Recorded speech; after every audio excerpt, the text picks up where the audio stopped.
Assalamualaikum warahmatullahi wabarakatuh. Alhamdulillahirrabbilalamin. Adik-adik, di pembelajaran kali ini kita akan belajar tentang materi teks hikayat kompetensi dasar 4.7. Sebelumnya jangan lupa like, subscribe, and comment ya.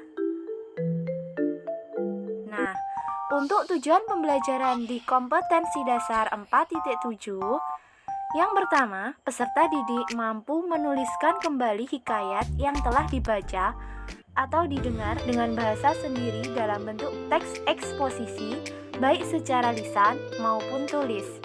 Kemudian, tujuan pembelajaran yang kedua, peserta didik mampu mempresentasikan teks eksposisi berdasarkan isi dan nilai-nilai hikayat yang telah disusun.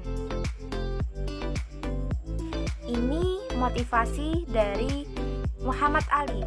Kalau impianmu tak bisa membuatmu takut, mungkin karena impianmu tak cukup besar. Jadi, bermimpilah yang tinggi dan berusahalah untuk mewujudkannya. Nah, di pembelajaran yang pertama, yakni menuliskan kembali hikayat yang telah dibaca atau didengar dengan bahasa sendiri dalam bentuk teks eksposisi, baik secara lisan maupun tulis. Nah, sebelumnya apa itu teks eksposisi? Teks eksposisi itu adalah sebuah teks yang isinya itu menjelaskan sebuah pernyataan. Intinya seperti itu. Nah, sebelumnya menceritakan kembali isi hikayat. Menceritakan kembali isi hikayat ini bisa secara lisan dan juga secara tulis. Secara lisan, menceritakan hikayat dengan berbicara secara langsung sesuai dengan informasi yang akan disampaikan. Kemudian, sedangkan secara tulis, ini menceritakan hikayat dengan bentuk ringkasan. Meringkas adalah menyajikan karangan dengan bentuk singkat. Tujuannya adalah agar pembaca atau pendengar itu lebih memahami apa yang telah disampaikan. Dalam meringkas itu, yang pertama harus menentukan ide pokok atau gagasan utama dalam suatu paragraf. Kalau ini konteksnya di hikayat ya, ini harus menentukan ide pokok atau gagasan utama dalam hikayat tersebut. Tujuannya adalah agar mudah memahami karangan yang panjang.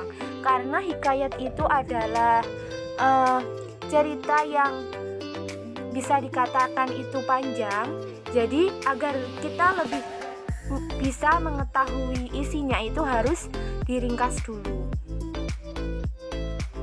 Selanjutnya, langkah-langkah menyusun ringkasan hikayat. Ada 5 ya ini. Yang pertama, membaca keseluruhan hikayat dengan saksama. Kemudian yang kedua, mencatat gagasan utama dengan menggarisbawahi gagasan pentingnya. Kemudian yang ketiga, menulis ringkasan berdasarkan gagasan utama. Yang keempat, dialog dan monolog tokoh cukup ditulis isi dan garis besarnya saja. Nanti kan dalam hikayat biasanya terdapat dialog ataupun monolognya. Jadi cukup ditulis isi dan garis besarnya saja. Tidak perlu dialognya itu ditulis semua, itu tidak. Hanya garis besarnya saja. Kemudian yang kelima, sinopsis hikayat tidak boleh menyimpang dari keseluruhan hikayat itu tadi.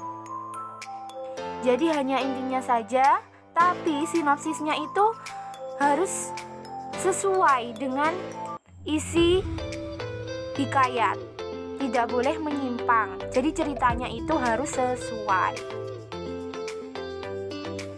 Selanjutnya, di pembelajaran kita yang kedua, yakni mempresentasikan teks eksposisi berdasarkan isi dan nilai-nilai hikayat yang telah disusun.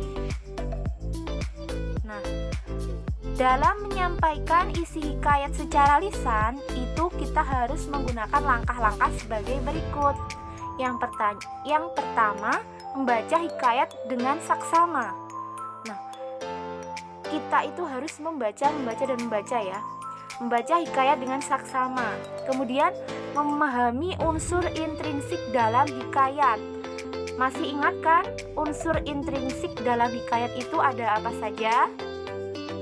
Ada tema, latar, tokoh, penokohan, alur, itu. Kemudian yang ketiga, mencatat peristiwa yang terjadi dengan urut. Jadi peristiwa itu harus dicatat secara urut. Kemudian yang keempat, mengembangkan urutan peristiwa yang terjadi dengan sederhana. Setelah kalian mencatat peristiwa yang terjadi secara urut, kemudian kembangkanlah urutan peristiwa yang terjadi dengan sederhana, dengan kata-kata kalian. Nah, selanjutnya, aspek yang harus diperhatikan sebelum presentasi itu harus sikap badan. Sikap badan ketika di depan itu bagaimana? Harus sesuai ya. Tidak boleh banyak tingkah dan lain sebagainya.